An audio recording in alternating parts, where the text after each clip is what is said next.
did Shabbat. We were moving. We had 22 people in our house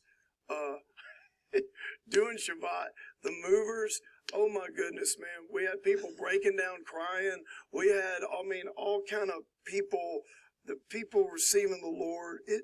It's just, if you just do it, just do it. Just somehow, whatever you got to do, find some grape juice, find a half loaf of bread if you can't get the right, just do it and the Lord shows up. You keep talking about the power in restoring the pattern. And as a matter of fact, there's so much power here that I'm hearing there is someone with a band. It's an invisible band around their wrist. I command that band to be broken asunder in Jesus' name. It's not your wrist. It's not going to hurt you anymore. Would you two gentlemen and you at home get your communion elements, and you in the studio audience get your communion elements, and you guys do what you do. A Jew and Gentile. That's what Paul called the one new man. All right. Yes. Oh, the Lord's going to heal. I'm just hearing a slew of words, but you guys go.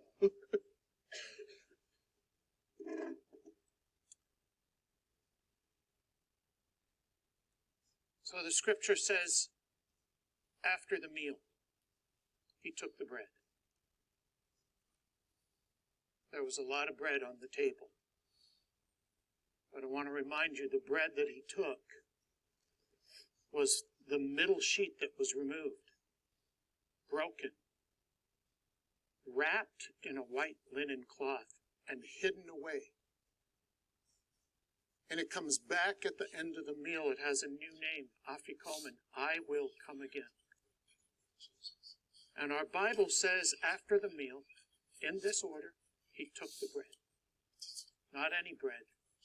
He took the bread that was wrapped, buried, hidden away. He unwrapped it. He took the bread, and he said, this bread, this is my body. The one that was removed, it's pierced, it's bruised, it's striped. He said, this is my body. Wrapped, buried, hidden away. I will come again. This is my body, which I am giving for you. And so do this in remembrance of me. And then he took the bread and he broke it. And he gave it to his friends. Gave it to his friends.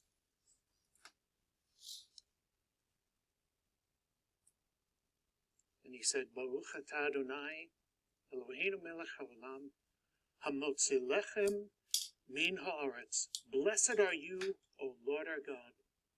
You are the King of the universe, and you bring forth bread from the earth. And he said, eat of me and be every wise whole. Lord, for your body, we receive now all of your bruises, all of your pain carried for us. And taking this, we are made whole, Yes. a friend of God. Receive the body of the King given for you.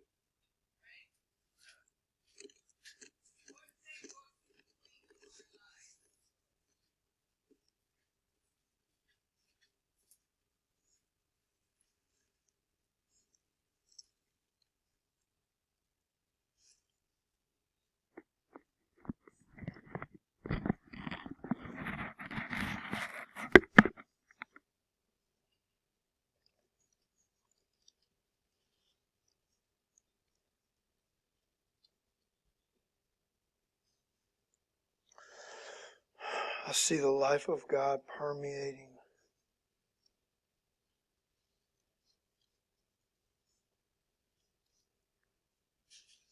Lord, we thank you for the bread of life. We thank you for your life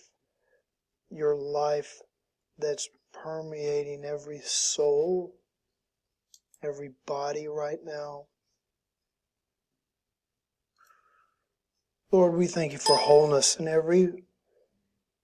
we're one. We are your people.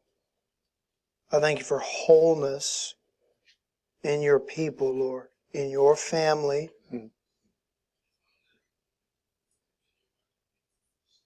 You're whole. You're healed. We're a healed people, a whole people. And Lord, we thank you for your blood that was shed for us for the remission of sins. Lord, we thank you that one day that we will drink this with you in your kingdom anew. Lord, one day we will show up to your table, your heavenly table. And Lord, until that time, we proclaim your death until you come. We announce to the principalities and powers of the air and the kingdom of darkness that their kingdom is coming to an end and your kingdom, Lord, is coming. The kingdoms of this world will become the kingdoms of our Messiah. We proclaim your death until you come. And we drink this cup, Lord, and as we do, by your stripes we're healed, whole, forgiven, and cleansed. Thank you, Lord.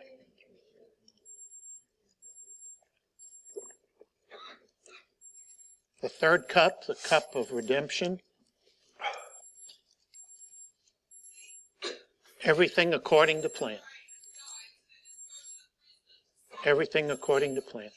And someone has just been healed of ulcers, painful ulcers in your stomach with taking this covenant. And there's a woman who has been tortured with stress in your home that's come from your husband, caused great turmoil in you. And that band that Sid saw, I saw that around. So at times it's almost impossible for you to even take a breath and breathe. And the Lord just cut those bands with his pierced hand, that his sacrifice purchased for you a peaceful place, a place of shalom and rest. And that stress and that has been broken off of you. Those words of covenant breaking and cursing have been cut off from you, because this meal sets you apart to the table of the King. And he is working in your home. And if you'll do what he shows you to do and create a place for him there, he will come. We've had testimony after testimony of husbands repenting in front of the kids to their wives, and teenage children repenting to their parents at the table. Please forgive me. And fathers, this table, this is where it all begins. This place of covenant, this is where it all happens, where he separates us for himself, where the covenant is made and where it is enforced. And those things that we give to him, he keeps unto that day. As we give ourselves completely to him, he is able to keep us until that day. And he defends what belongs to him. You don't have to be your own defense. He will defend what belongs to him. And you're going to hear the roar of the Lion of the tribe of Judah in your home, in your kitchen, in your bedroom, in your children's rooms. And you're going to see heaven has just released angels on assignment. Psalm 20, David prays, may he send you help from the sanctuary. You have just opened the covenant door of help from heaven. You're going to see, what was that? What did I just? No. Angels on assignment. Nothing weird, nothing strange. It's just they are active now on your behalf. They are come on the command of the king to watch over you and to keep you, to protect you, to shield you, to bring information that you need in a timely way. No longer back there smelling the same old dead air. Out front where we belong, leading the way, being bold with that which we know, that which I am not ashamed of the gospel, the Apostle Paul said. I am not ashamed of the name of Jesus. I'm not ashamed of the name of Yeshua. He gave it all for me so that I could be all that he's made me to be. I'm not ashamed and I'm not afraid. And yes, some days I have to remind myself of that, but every Shabbat when we take this, Lord, I'm not ashamed. I am not ashamed of you, and I am not afraid. Yeah. And we open up our homes, and our neighbors now know that we serve a different government, that we love a king. We serve one who is apart, who is separate, who is different from us, but is present with us, and he is able to keep us until that day. He defends what belongs to him. Sure. Thank you, Lord. Sid's word on the Purim, how people are going to be delivered. Yes. Delivered. So Passover, God said, on the Sabbath, remember, it was I, the Lord, who delivered you out of Egypt with an outstretched arm and mighty acts of judgment. Mm-hmm. Jesus' outstretched arm, God judged him for our sins. The blood of Jesus cleanses you and delivers you.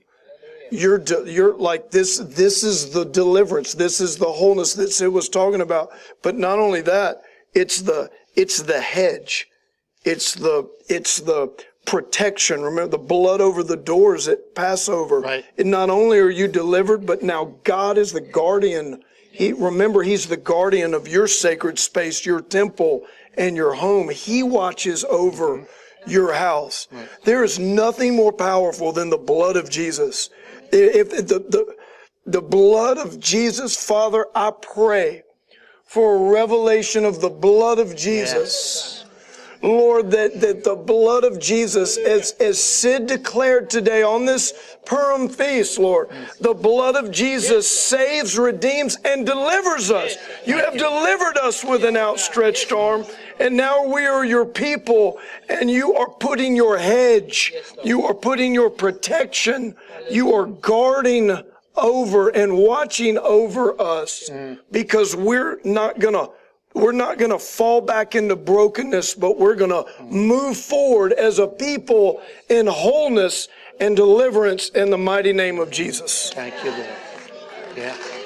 Amen. You know, I believe that God's not finished yet with us. I believe that God's not finished with your family. I believe that God's not finished with your ministry. I believe that God's not finished with your finances. Amen. I believe